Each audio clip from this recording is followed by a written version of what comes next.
तुम्ही S agro इंडस्ट्रीजचे product use केले. मग तुम्ही प्रोडक्ट वापरून समाधानी आहात का? हो, 100% समाधानी आहे.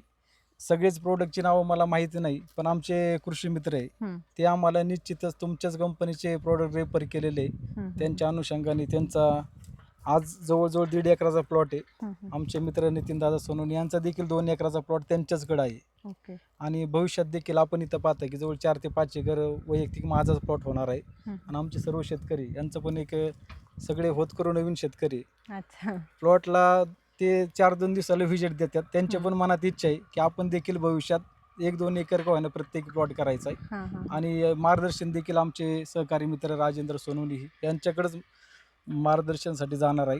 हं. आणि त्यांच्याच नियोजनाखाली भविष्यात देखील अशीच वाटचाल करणार. मग आता जे दुसरे शेतकरी आहेत, त्या शेतकऱ्यांना तुम्ही काय सांगाल? आणि हे प्रोडक्ट तुम्ही खरेदी नेमकं कोणत्या दुकानातून करता ते पण सांगा? हे आमच्याच गावामध्ये हं. राजेंद्र तुकाराम सोनवणे यांचं बालिशा कृषी ॲग्रो म्हणून दुकान आहे. गेले हं, हं. 4 ते 5 वर्षापासून ते दुकान चालवतात.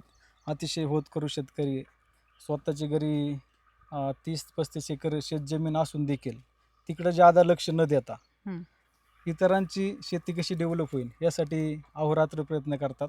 ज्या वेळेस गरज असेल त्यावेळेस आपण जरी प्लॉटवर नसलो, फोन केला तरी ते स्वतः प्लॉटवर व्हिजिट देतात.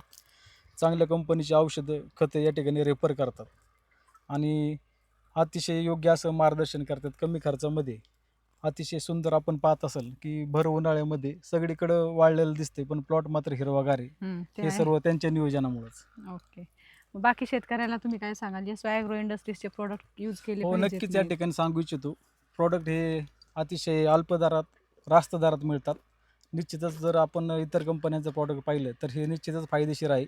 सर्व शेतकऱ्यांना या मेसेजमधून मी सांगू इच्छितो, की आपण एस-वाय ॲग्रो इंडस्ट्रीजचे प्रॉडक्ट नेहमी आणि खात्रीशीर या ठिकाणी वापर करा. निश्चितच त्याचा आपल्याला बेनिफिट मिळाल्याशिवाय राहणार नाही.